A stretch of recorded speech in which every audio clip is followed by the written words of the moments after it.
Hello students, good morning. Welcome to Ras institute online class 12 physics का 4th chapter विद्युत धारा का चुंबकीय प्रभाव हम लोग स्टडी कर रहे हैं। पिछले वीडियो में हम लोगों ने बियो-सावर्त नियम के एप्लीकेशन के बारे में हम लोगों ने स्टडी किया था और उसमें सबसे पहला एप्लीकेशन ये था कि एक हमारे पास वृत्ताकार कुंडली है, सर्कुलर कॉइल है। उस सर्कुलर कॉइल से करंट आई फ्लो हो रही है, तो उस करंट के कारण उसके सेंटर पर चुंबकीय क्षेत्र का परिमाण कितना होगा, उसकी दिशा क्या होगी, इसके बारे में हम लोगों ने कैलकुलेशन किया था। ठीक है, आज के क्लास में हम लोग डिस्कस करने वाले हैं कि वृत्तीय धारावाही कुंडली के कारण, यानी कि सर्कुलर कॉइल ही रहेगा, उस सर्कुलर कॉइल से करंट आई प्रवाहित होगी और उस करंट के कारण उसके अक्ष पर, उसके एक्सिस पर कोई पॉइंट है, उस पॉइंट पर चुंबकीय क्षेत्र का परिमाण हम लोग कैसे कैलकुलेट करेंगे। तो आज का हमारा टॉपिक है कि वृत्तीय धारावाही कुंडली के अक्ष पर स्थित किसी बिंदु पर चुंबकीय क्षेत्र, इसका इंग्लिश है magnetic field at A point, magnetic field at A point on the axis of a circular coil carrying current. यानी कि इसको आप लोग ज़रा ध्यान से समझिए कि हमारे पास एक सर्कुलर कॉइल है, ठीक है, ये सर्कुलर कॉइल है और इस सर्कुलर कॉइल के कारण इसके एक्सिस पर, सपोज डेट कि यहाँ से हमने इसका रेडियस ले लिया, ये इसका सेंटर है, सेंटर O है और इसका रेडियस हम लेते हैं रेडियस R, कैपिटल R है। उसके बाद ये इसके एक्सिस है, इस सर्कुलर कॉइल के एक्सिस पर एक पॉइंट हम ले लेते हैं, सपोज डेट यह पॉइंट P है, ठीक है, यह पॉइंट क्या है, P है और इस पॉइंट P पर इस सर्कुलर कॉइल के कारण हमें चुंबकीय क्षेत्र का परिमाण, उसका मैग्नीट्यूड ज्ञात करना है और उसका डायरेक्शन भी मालूम करना है। हम टॉपिक स्टडी कर रहे हैं बियो-सावर्त नियम का एप्लीकेशन। इसका मतलब कि बियो-सावर्त ने जो नियम दिया चुंबकीय क्षेत्र कैलकुलेट करने के लिए, तो वो चुंबकीय क्षेत्र हम कैलकुलेट करते हैं केवल डीएल पोर्शन के कारण। केवल किसके कारण? डीएल के कारण हम लोग मैग्नेटिक फील्ड को कैलकुलेट करेंगे, तो वह मैग्नेटिक फील्ड हमारा क्या होगा, डीबी होगा। तो टोटल मैग्नेटिक फील्ड अगर हमको निकालना है तो इसके लिए हम लोग क्या करते हैं, तो इंटीग्रेशन का हेल्प लेते हैं। तो वही बात हम लोग यहाँ पर भी करेंगे। ठीक है, तो यहाँ पॉइंट P पर चुंबकीय क्षेत्र कैलकुलेट करना है। सपोज डेट कि इस सर्कुलर कॉइल से I करंट प्रवाहित हो रही है। कितनी करंट प्रवाहित हो रही है? I करंट इससे प्रवाहित हो रही है और हमने क्या किया कि यहाँ पर, है ना, इस पोर्शन पर, इस पोर्शन का नाम हम ले लेते हैं कि यह पोर्शन A है और पॉइंट A पर हमने एक छोटा सा पोर्शन ले लिया और यह पोर्शन है DL।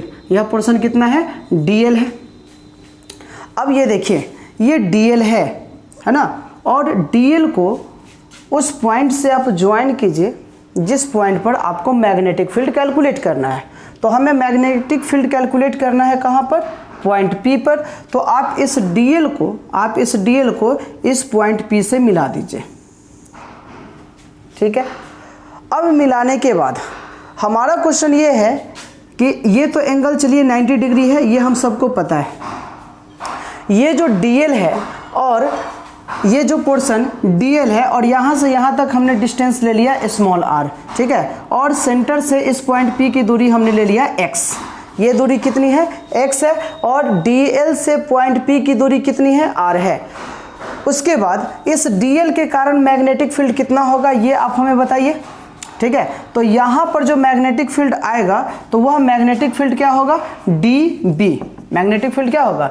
DB होगा और DB का फॉर्मूला हमारे लिए क्या होता है? म्यू नॉट बटा 4 pi I DL sine theta बटा, और यहाँ पर क्या है? R square. तो यहाँ पर हम R स्क्वायर को लिख लेंगे। फिर से समझिए, हमने इस सर्कुलर कॉइल पर एक छोटा सा पोर्शन लिया dl, इस dl को हमने पॉइंट P से ज्वाइन कर दिया, तो dl से P की दूरी हमने कितना लिया r। ठीक है, अब स्टूडेंट को ये समझना जरूरी है कि यह थीटा जो है किसके किसके बीच का कोण है, तो थीटा जो है वह dl और r के बीच के कोण, dl और r के बीच का कोण, यह कोण क्या है थीटा, और थीटा कितना डिग्री होगा। तो आप ये देखिए 3 डायमेंशन फिगर है, 3 डायमेंशन फिगर को आराम से समझिए आप। ठीक है, हम इसी फिगर को ऐसे हम बनाते हैं, ये हमारा एक सर्कुलर कॉइल है, यहाँ पर हमने एक छोटा सा पोर्शन ले लिया, ये पोर्शन है हमारा dl। अब हम कहेंगे कि यहाँ पर हमने एक लाइन को ऐसे रखा, ठीक है, तो ये पोर्शन ऐसे है बिल्कुल सीधा है, और यहाँ पर एक लाइन को हमने ऐसे रखा, तो अब बताइए कि इसके बीच एंगल कितना बन रहा है, ये वाला जो फिंगर है और ये जो हमने ऊपर में मार्कर रखा है इसके बीच एंगल कितना बन रहा है, तो आप कहोगे कि सर 90 डिग्री। इसको हम ऐसे घुमा दें फिर भी एंगल कितना 90 डिग्री, आप ऐसे घुमा दीजिए, किसी भी पोजीशन पर रखिए एंगल 90 डिग्री होगा, यानी कि थीटा का मान यहाँ पर कितना डिग्री होगा 90 डिग्री। तो यहाँ से dB का मान हमारा कितना हो जाएगा, तो म्यू नॉट बटा 4 पाई आई dl बटा r स्क्वायर, है ना। तो यहाँ पर dB का ये आ जाएगा। अब आपको ये समझना है कि dB का डायरेक्शन किधर होगा, तो dB का डायरेक्शन कैलकुलेट करने के लिए हम लोग क्या करते हैं कि यहाँ पर ये dl है ना, तो dl हम रखेंगे और dl के बाद यहाँ पर हम मैग्नेटिक फील्ड का डायरेक्शन अगर लेना चाहते हैं तो आपको मालूम है कि मैग्नेटिक फील्ड का जो डायरेक्शन होता है वह dl और r को मिलाने वाली dl और पॉइंट P को मिलाने वाली जो डिस्टेंस है r, ये जो रेखा r है इस पर वो लंबवत होगा, परपेंडिकुलर होगा, यानी कि ये dB का डायरेक्शन ये हो जाएगा, ये हो जाएगा किसका डायरेक्शन dB का डायरेक्शन। ठीक है, तो dl के कारण यहाँ पर पॉइंट P पर मैग्नेटिक फील्ड कितना आया dB, और यह dB किसके बराबर है, तो यह dB जो है वह म्यू नॉट आई dl बटा 4 पाई r स्क्वायर के बराबर होगा। कंप्लीट। उसके बाद एक छोटा सा पोर्शन, जिस तरह से ऊपर में हमने एक छोटा सा पोर्शन लिया है उसी तरह से हम यहाँ पर भी एक छोटा सा पोर्शन ले लेते हैं। लेट दिस पोर्शन, है ना, ये भी पोर्शन क्या है dl और इसको हम कहते हैं b। तो पॉइंट B पर हमने एक छोटा सा पोर्शन ले लिया, ये B पर हमने एक छोटा सा पोर्शन ले लिया dl, फिर इससे इसको मिलाएंगे, तो यहाँ का अगर ये r है तो यहाँ से इसका रेडियस यहाँ भी कितना हो जाएगा, तो r ही हो जाएगा। ठीक है, ये डिस्टेंस x है, तो यहाँ से आप इसको मिलाइए पॉइंट को। ठीक, तो अगर ये डिस्टेंस यहाँ से यहाँ तक r है तो ये भी डिस्टेंस कितना हो जाएगा, स्मॉल r हो जाएगा। अब इसके कारण, है ना, इस dl के कारण अगर हमें यहाँ पर मैग्नेटिक फील्ड कैलकुलेट करना है तो इस मैग्नेटिक फील्ड फिर जो होगा इस r पर परपेंडिकुलर होगा, तो ये आ जाएगा इस तरह से, है ना, ये हो जाएगा dB, ये कितना हो जाएगा dB। अब वेक्टर रूल अगर हम यूज़ करना चाहते हैं तो ये इंटीग्रेशन का प्रयोग तभी हम लोग कर सकते हैं जब सभी एक ही डायरेक्शन में होगा। तो आप यहाँ देख रहे हैं कि ये dB और ये dB दोनों दो डायरेक्शन में है, तो इसका हम कंपोनेंट लेना चाहेंगे। क्या लेना चाहेंगे, कंपोनेंट लेना चाहेंगे। तो आप इसको आगे की ओर बढ़ा दीजिए इस तरह से, और यहाँ पर एक परपेंडिकुलर लाइन उस पर खींच देते हैं। ठीक है, इस तरह से। अब इसके बाद हम एंगल मानते हैं, तो ये तो एंगल हमारा क्या था थीटा, यहाँ से यहाँ तक ये जो dl पोर्शन है, ये जो dl पोर्शन है और ये r है, इसके बीच का हम एंगल क्या लिए थे, है ना, तो एंगल हमने लिया था थीटा। अब हम एंगल यहाँ पर क्या ले लेते हैं, तो फाई ले लेते हैं। एंगल क्या ले लेते हैं, फाई ले लेते हैं। तो सपोज डेट कि यह एंगल अगर हमारा फाई है, ठीक है, ये एंगल अगर फाई है तो ये एंगल कितना होगा, है ना, तो ये एंगल हो जाएगा 90 माइनस फाई। या फिर अगर आप ये कहें कि अगर हमने इसको फाई ले लिया, हमने इसको क्या ले लिया, इसको हमने फाई ले लिया, तो ये कितना हो जाएगा, ये 90 माइनस फाई हो जाएगा। अब ये देखिए, ये r है, ये क्या है r है, और ये dB का लाइन है, ये दोनों एक दूसरे पर परपेंडिकुलर है। उसमें से अगर ये फाई है, अगर ये क्या है फाई है, तो ये कितना हो जाएगा, तो हम कहेंगे कि ये हो जाएगा 90 माइनस फाई, सॉरी 5 बोल रहे हैं, 90 माइनस अल्फा। 90 माइनस क्या हो जाएगा, अल्फा हो जाएगा। अगर ये अल्फा है, ये 90 माइनस अल्फा है, तो फिर ये एंगल कितना हो जाएगा, तो आप कहोगे सर ये हो जाएगा अल्फा हो जाएगा। ठीक, तो इस dB के दो कंपोनेंट हम लिख सकते हैं, dB और जिसके साथ एंगल बनता है डी बी कॉस अल्फा, और ये हो जाएगा क्या हमारा, तो डी बी साइन अल्फा। उसी तरह से आप ये नीचे वाले के लिए आ जाइए, अगर ये अल्फा है तो सिमेट्री के अनुसार से इसको भी हम कितना ले लिए, अल्फा ले लिए। अगर ये अल्फा ले लिए है तो यहाँ से यहाँ तक ये कितना हो जाएगा, तो ये हो जाएगा 90 माइनस अल्फा, तो फिर ये कितना बचेगा, तो ये बचेगा अल्फा। तो हम इसमें से ये वाले एंगल को हटा देते हैं क्योंकि इसका कोई काम नहीं है, ठीक है। तो हमने इसको हटा दिया यहाँ से। तो अगर ये एंगल अल्फा है तो ये भी अल्फा हो जाएगा, ये अल्फा है तो ये भी अल्फा हो जाएगा। फिर इस dB के दो कंपोनेंट हो जाएंगे, क्या हो जाएगा, dB साइन अल्फा, और यहाँ पर हो जाएगा dB कॉस अल्फा, ठीक है। तो ये हमने यहाँ से यहाँ तक कैलकुलेशन का पार्ट देखा। अब इसको देखिए, इसको हम शब्दों में कैसे लिखेंगे, तो हम इसके लिए लिख सकते हैं कि माना कि आर त्रिज्या का एक वृत्ताकार कुंडली है, आर त्रिज्या का एक वृत्ताकार कुंडली है जिससे आई धारा प्रवाहित हो रही है। इस वृत्ताकार कुंडली के केंद्र O से x दूरी पर एक बिंदु P है जहां चुंबकीय क्षेत्र कैलकुलेट करना है, चुंबकीय क्षेत्र की गणना करना है। वृत्ताकार कुंडली पर एक छोटा सा अल्पांश dl लिया गया है, बिंदु A पर एक छोटा सा अल्पांश dl लिया गया है। इस dl के कारण बिंदु P पर चुंबकीय क्षेत्र B होगा, ठीक है, चुंबकीय क्षेत्र क्या होगा, dB होगा।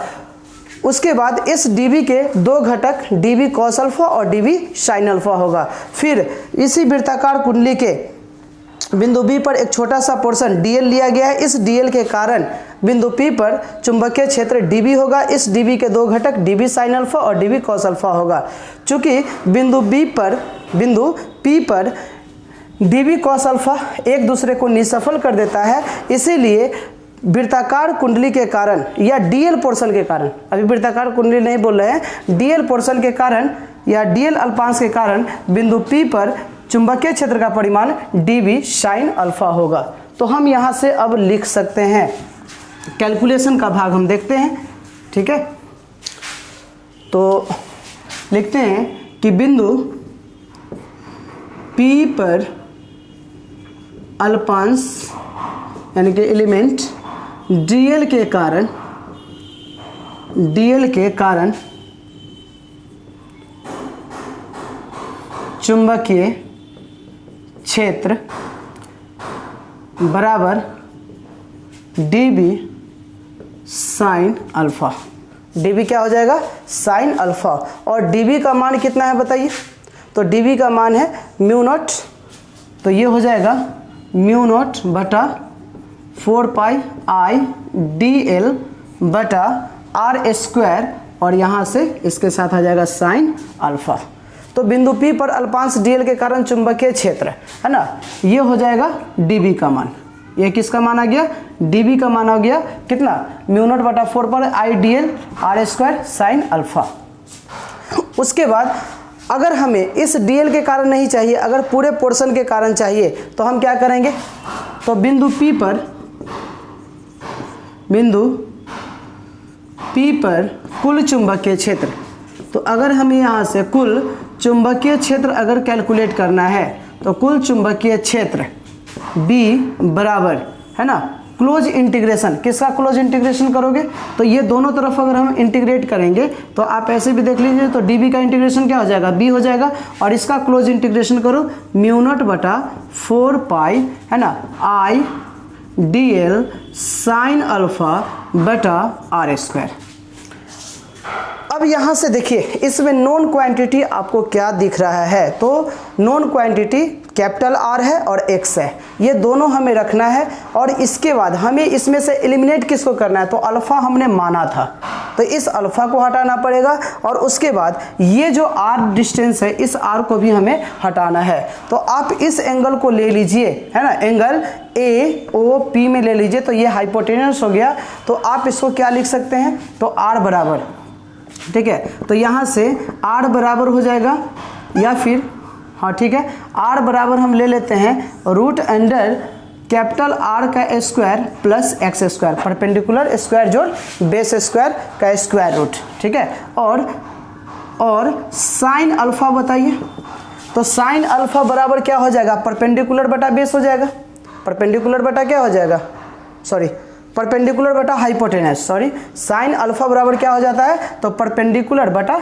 हाइपोटेनस, यानी कि ये हो जाएगा कैपिटल आर बटा स्मॉल आर। और स्मॉल आर के जगह पर आप क्या लिख सकते हैं बताइए, तो कैपिटल आर बटा square root of R square plus x square.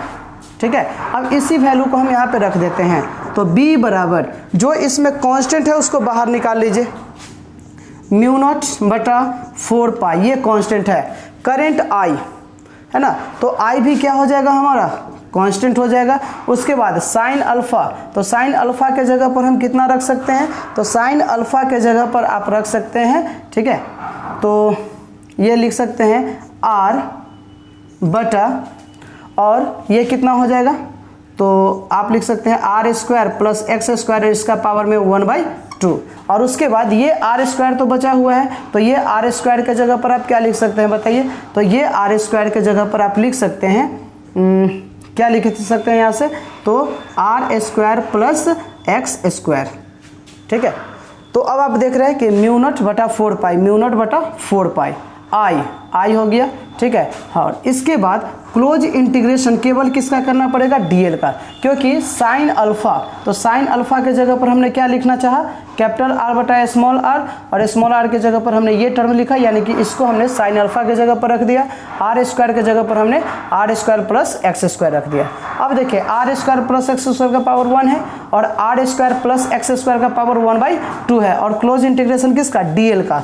तो डीएल का अगर क्लोज इंटीग्रेशन करोगे तो वह 2 पाई, और यहाँ पर क्या है कैपिटल आर, तो 2 पाई आर के बराबर हो जाएगा। तो यहाँ से हम क्या लिखेंगे, b is equal to mu naught बटा 4 पाई आई इंटू आर बटा, यहाँ से क्या लिखोगे, तो यहाँ से हम लिख सकते हैं R square plus x square का पावर में 3/2, और डीएल का इंटीग्रेशन होता है 2 पाई आर।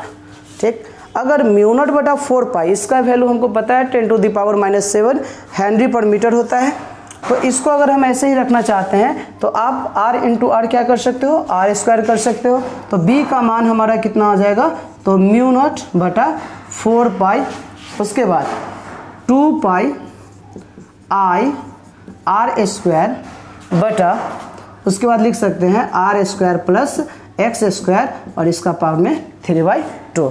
तो यह जो मैग्नेटिक फील्ड का जो परिमाण आया, ठीक है, यह बिंदु P पर है, किसके कारण है, तो सर्कुलर कॉइल के कारण, और सर्कुलर कॉइल के कारण एक्सिस पर मैग्नेटिक फील्ड का फॉर्मूला यही है। अब ये फॉर्मूला हमारा सही है या गलत है, इसको हम एक और तरीका से जस्टिफाई करा सकते हैं। यदि बिंदु P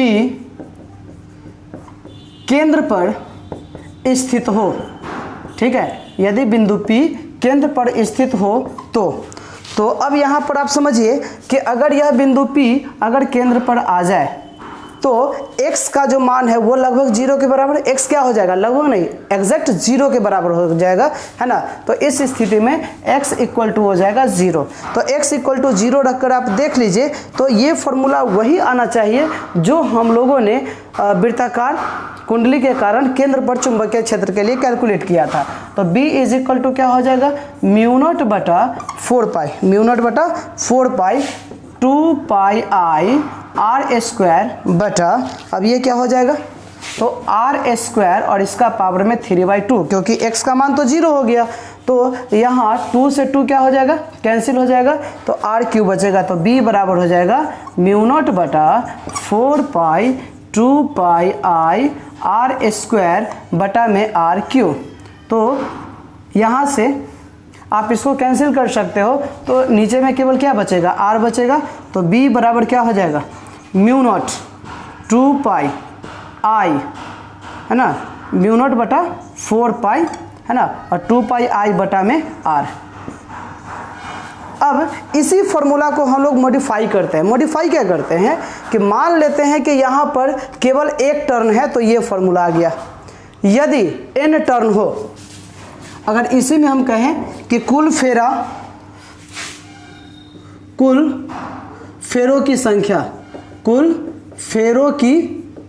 संख्या यदि n हो जाए, क्या हो जाए, n हो जाए, तो फिर b का फॉर्मूला क्या हो जाएगा, तो इसी में n से मल्टीप्लाई हो जाएगा, तो b बराबर हो जाएगा म्यू नॉट बटा 4 पाई, म्यू नॉट बटा 4 पाई, 2 पाई आई एन, 2 पाई आई, और मल्टीप्लाई हो जाएगा n के साथ आर स्क्वायर बटा कितना हो जाएगा, R square plus x square का पावर में 3/2। तो आप ये देख रहे हैं ना, ये टर्म को हमने कितना से मल्टीप्लाई कर दिया, n से मल्टीप्लाई कर दिया। अगर n टर्न अगर रहे तो इसमें है ना, n टर्न के लिए तो फेरों की संख्या अगर n रहेगा तो इसमें b बराबर क्या हो जाएगा, म्यू नॉट बटा 4 पाई 2 पाई n i बटा में r। ठीक है, तो ये हमारा एक फार्मूला बन गया। तो स्टूडेंट्स, आपको ये समझ में आना चाहिए कि वृत्ताकार धारावाही कुंडली के अक्ष पर स्थित अगर कोई बिंदु है तो उस बिंदु पर चुंबकीय क्षेत्र हम लोग कैसे कैलकुलेट करेंगे। ठीक है, तो ये हमारा कंसेप्ट रहा वृत्तीय धारावाही कुंडली के अक्ष पर स्थित किसी बिंदु पर चुंबकीय क्षेत्र के लिए। एक एप्लीकेशन हमारा और बचता है, वो एप्लीकेशन है कि अगर हमारे पास एक सीधा धारावाही चालक तार है ना, एक धारावाही चालक तार है, वह बिल्कुल सीधा होना चाहिए। अब वहाँ पर दो तरह का सिचुएशन आएगा, वह धारावाही चालक तार या तो सीमित लंबाई का होगा या असीमित लंबाई का होगा। ठीक है, तो सीमित लंबाई का होगा तो उसके लिए अलग कैलकुलेशन करेंगे, और सीमित लंबाई का होगा तो उसके लिए हम लोग अलग कैलकुलेशन करेंगे। तो नेक्स्ट हम लोगों का एप्लीकेशन यही है कि सीधा धारावाही चालक तार के कारण चुंबकीय क्षेत्र।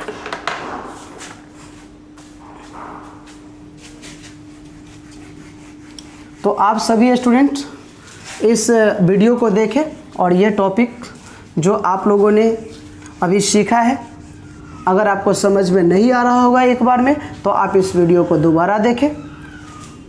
ठीक है, कंसंट्रेशन के साथ देखें, आपको समझ में आएगा। और इससे रिलेटेड जो न्यूमेरिकल है वो आपके बुक में होगा, या तो आप NCERT बुक को फॉलो कीजिए या भारती भवन को, उसमें आप न्यूमेरिकल को डील कर सकते हैं। अगर इससे रिलेटेड न्यूमेरिकल में अगर कोई प्रॉब्लम होता है तो या तो आप कमेंट बॉक्स में लिख सकते हैं, या फिर जो स्टूडेंट्स व्हाट्सएप ग्रुप से जुड़े हुए हैं वो व्हाट्सएप पर अपना प्रॉब्लम को छोड़ सकते हैं।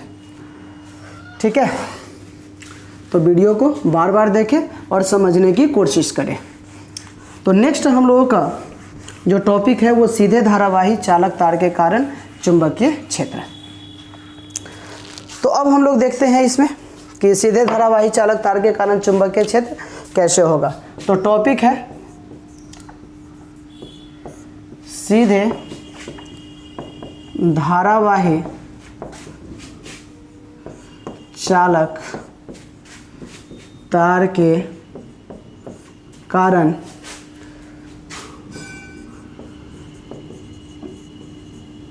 चुंबकीय क्षेत्र। Magnetic field, magnetic field due to straight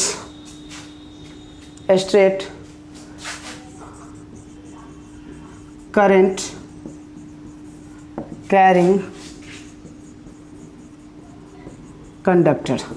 ठीक है, तो हमारे पास एक स्ट्रेट कंडक्टर है, तो हम यहाँ से एक स्ट्रेट कंडक्टर को बना लेते हैं। ठीक है,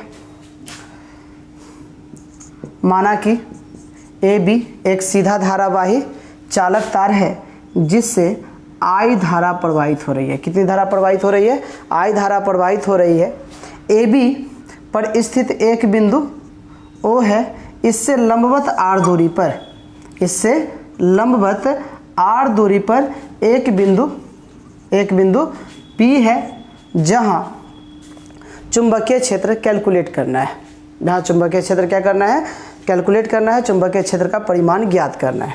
ठीक है, अब यहां से आप देख लीजिए कि केंद्र O से R दूरी पर हमने एक बिंदु P लिया है, तो यहां पर फिर राइट हैंड का रूल लगाएंगे। तो यहाँ से अंगूठा को आप करंट के डायरेक्शन में रखिए, पंजे को मोड़िए अंदर की ओर, यानी कि यहाँ मैग्नेटिक फील्ड किधर होगा? अंदर की ओर होगा, जिसको हम लोग क्रॉस के द्वारा दिखाएंगे। ठीक है, अब हम लोग क्या करेंगे कि यहाँ पर एक छोटा सा पोर्शन ले लेते हैं, ठीक है। ये छोटा सा पोर्शन केंद्र O से हमने x दूरी पर, कितनी दूरी पर, x दूरी पर एक छोटा सा पोर्शन ले लिया। यह छोटा सा पोर्शन क्या है, dx। यह छोटा सा पोर्शन क्या है, dx। और इस छोटे से पोर्शन का जो दूरी है वह केंद्र O से कितना है, x है। तो केंद्र O से x दूरी पर एक अल्पांश dx लिया गया है। अब ये देखिए, इससे आप इसको मिलाइए, dx से बिंदु P को आप मिला दीजिए। अब यहाँ से हमको ये समझना है कि अगर यह 90 डिग्री है, यह कितना डिग्री है, 90 डिग्री है। अगर हम इसको यहाँ से अल्फ़ा ले लें, क्या ले लें, अल्फ़ा ले लें, तो ये जो एंगल है, ये एंगल थीटा जो है, इसको अगर हम थीटा कहते हैं, थीटा किसके किसके बीच का कोण होता है, ये आपको मालूम है कि अल्पांश dx या dl और उस अल्पांश को बिंदु से मिलाने वाली रेखा के बीच का कोण। तो ये थीटा बराबर कितना हो जाएगा, तो आप जरा त्रिभुज का प्रॉपर्टी जो जानते हैं उसको यहाँ पर अप्लाई कर लीजिए। तो यहाँ से थीटा बराबर हो जाएगा 90 प्लस अल्फ़ा। 90 प्लस क्या हो जाएगा, अल्फ़ा हो जाएगा, क्योंकि किसी भी त्रिभुज के बहिष्ठ कोण का मान जो होता है वो सामने वाले अंतःकोणों के योगफल के बराबर होता है, यानी कि थीटा बराबर 90 प्लस अल्फ़ा। ठीक है, तो हमने यहाँ पर एक क्या लिया है, अल्फ़ा लिया है। तो इस अल्पांश के कारण बिंदु P पर चुंबकीय क्षेत्र कितना होगा, इसको कैलकुलेट करना है। तो भाषा में क्या लिखेंगे, तो माना कि AB एक सीधा धारावाही चालक तार है जिससे I धारा प्रवाहित हो रही है। इस सीधे धारावाही चालक तार पर स्थित एक बिंदु O है। बिंदु O से लंबवत r दूरी पर एक बिंदु P है जहां चुंबकीय क्षेत्र कैलकुलेट करना है। पैराग्राफ चेंज करके फिर से लिखेंगे हम लोग कि बिंदु O से x दूरी पर एक अल्पांश dx लिया गया है। ठीक है, अल्पांश dx की बिंदु P से जो दूरी है वो हमने ले लिया यहाँ पर। अगर ये दूरी को अगर आप कैपिटल R ले लेते हैं तो ये दूरी को हम क्या ले लेते हैं, स्मॉल r ले लेते हैं। इस दूरी को हम क्या ले लेते हैं, स्मॉल r। ये दूरी कितना है, x, ये कैपिटल R है ना, और इसको हमने क्या ले लिया, स्मॉल r ले लिया। अब इसके बाद देखिए, तो हम यहाँ से लिखते हैं कि अल्पांश dl के कारण, यहीं पर कैलकुलेशन करते हैं। तो अल्पांश dx के कारण बिंदु P पर चुंबकीय क्षेत्र कितना हो जाएगा, तो चुंबकीय क्षेत्र dB बराबर हो जाएगा म्यू नॉट बटा 4 pi I dx sine theta बटा r स्क्वायर। हमने क्या लिया, dl के जगह पर dx कर दिया, साइन थीटा तो रहेगा ही, और यहाँ पर हमने क्या लिया, तो dx और p के बीच की दूरी कितना है, r, तो r स्क्वायर। ठीक है, अब इसके बाद हम लोग क्या क्या इसमें पैरामीटर जानते हैं और किसको हमने माना है। देखिए, यहाँ से x दूरी हमने माना है, माना कि x दूरी पर, तो x को हमको एलिमिनेट करना है, ये स्मॉल r को एलिमिनेट करना है, तो x को भी एलिमिनेट करना है, r को भी एलिमिनेट करना है, तो यहाँ पर केवल बचेगा क्या, r, है ना। तो हमें यानी कि केवल r के टर्मों में, और यहाँ पर अल्फ़ा है तो अल्फ़ा के टर्म में ही हमें r, कैपिटल R और अल्फ़ा के टर्म में ही हमें फॉर्मूला चाहिए। दूसरा कोई भी जो टर्म है उसको एलिमिनेट कीजिए यहाँ, है ना, इसको यहाँ से हटा दीजिए। तो अब यहाँ पर चुंबकीय क्षेत्र किसके कारण, अल्पांश dx के कारण।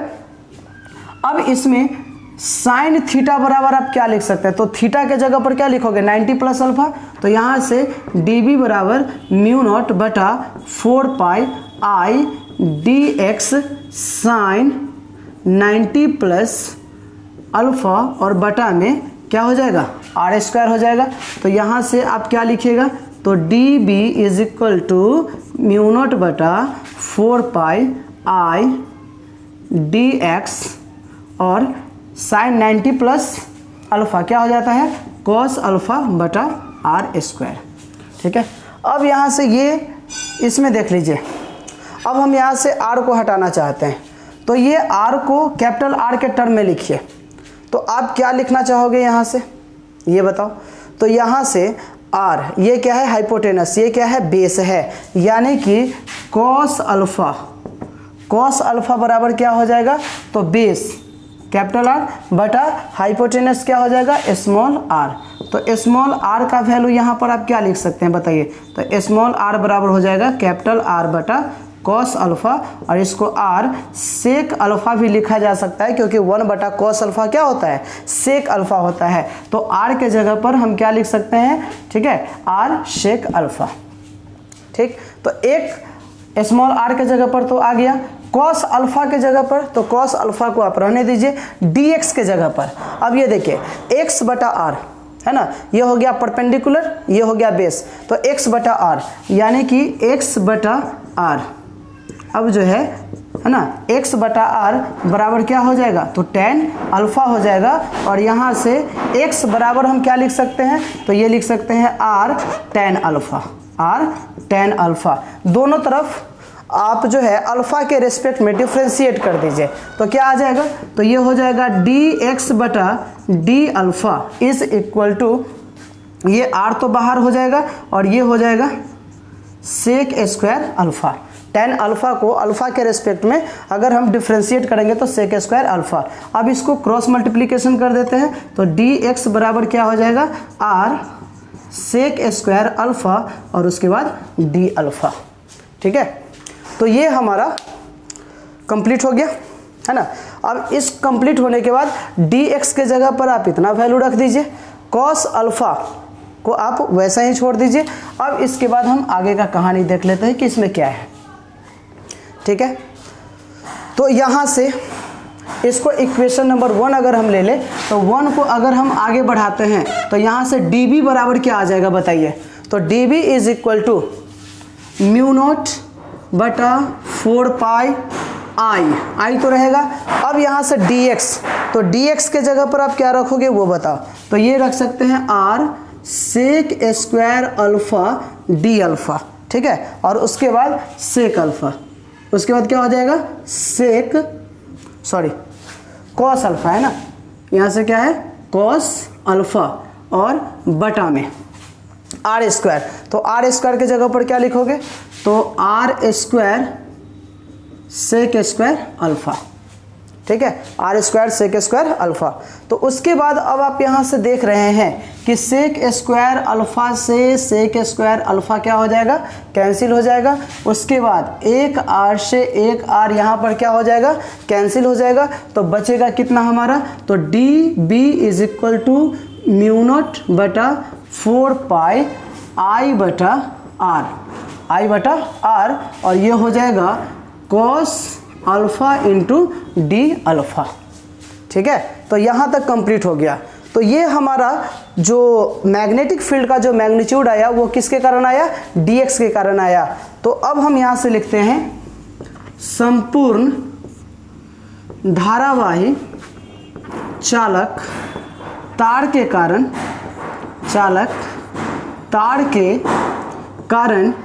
चुंबकीय क्षेत्र है ना, संपूर्ण धारावाही चालक तार के कारण चुंबकीय क्षेत्र अगर कैलकुलेट करना है, चुंबकीय क्षेत्र, तो दोनों तरफ आप इंटीग्रेट कर दीजिए। तो दोनों तरफ इंटीग्रेट कीजिएगा तो ये b हो जाएगा, और ये इंटीग्रेशन किसका हो जाएगा, म्यू नॉट बटा 4 पाई I cos alpha D alpha बटा में हो जाएगा r। ठीक है, तो ये फॉर्मूला हमारा बेसिकली आ गया। ठीक है, तो ये एक बेसिक फार्मूला आ गया हमारा। ठीक है, अब इसमें से जो कांस्टेंट है उसको कांस्टेंट ले लेंगे, कांस्टेंट लेकर बाहर निकाल लेंगे, और उसके बाद कॉस अल्फा को डी अल्फा के रेस्पेक्ट में इंटीग्रेट कर देंगे। तो कॉस अल्फा का इंटीग्रेशन आप लोग जानते हैं क्या होता है, मालूम है ना, कि कॉस अल्फा का इंटीग्रेशन क्या होता है, साइन अल्फा या माइनस साइन अल्फा, आप लोग याद करो। ठीक है, तो कॉस अल्फा का जो इंटीग्रेशन होता है वो साइन अल्फा होता है, तो वहाँ से हम इसको कैलकुलेट कर सकते हैं। ठीक है, नेक्स्ट कि अब हम यहाँ पर दो सिचुएशन लेंगे। पहला सिचुएशन कि तार जो होना चाहिए वह असीमित लंबाई का होना चाहिए। तार क्या होना चाहिए, असीमित लंबाई का तार होना चाहिए। तो केस नंबर 1 में लेते हैं। केस नंबर 1 में यदि तार की लंबाई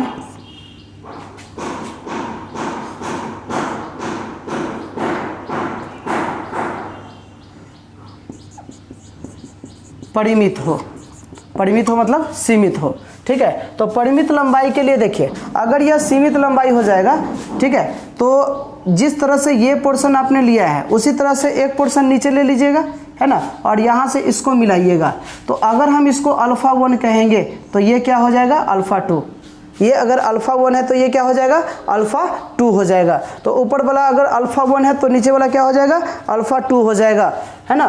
तो यहाँ से b बराबर क्या हो जाएगा हमारा, तो इंटीग्रेशन ऑफ म्यू नॉट बटा 4 पाई I cos alpha D alpha बटा आर।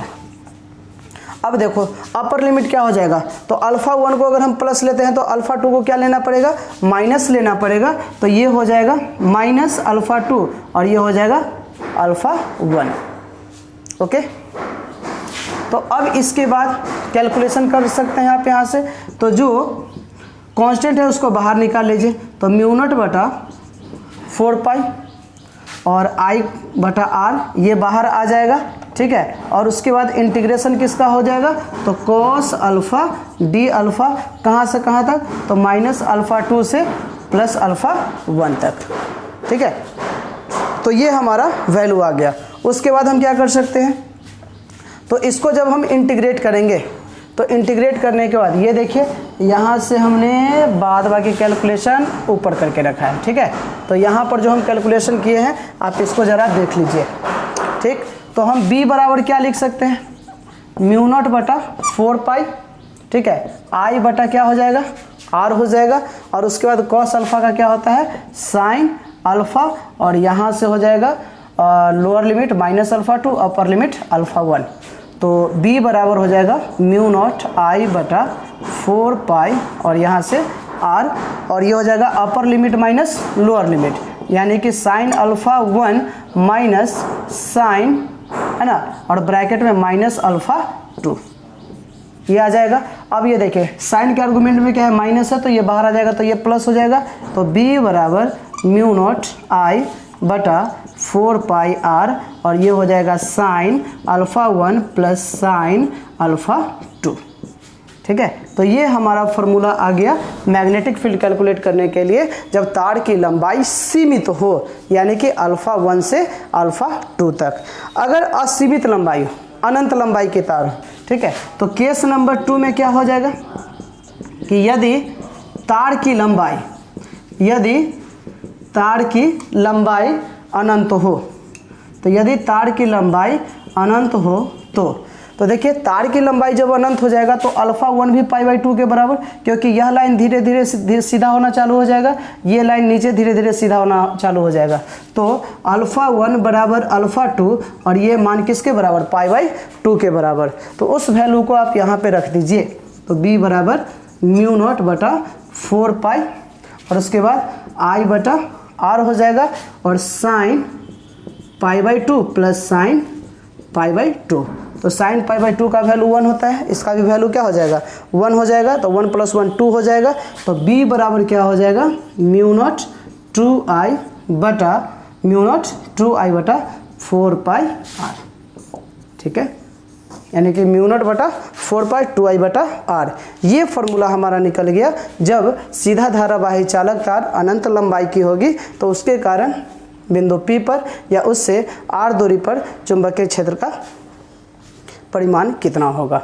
तो आज के क्लास में हम लोगों ने बियो-सावर्त नियम का 2 एप्लीकेशन पढ़ा। पहला कि वृत्तीय कॉइल के अक्ष पर कितना होगा चुंबकीय क्षेत्र, और दूसरा हम लोगों ने पढ़ा कि सीधा धारावाही चालक तार है तो उसके कारण चुंबकीय क्षेत्र कितना होगा, ठीक है।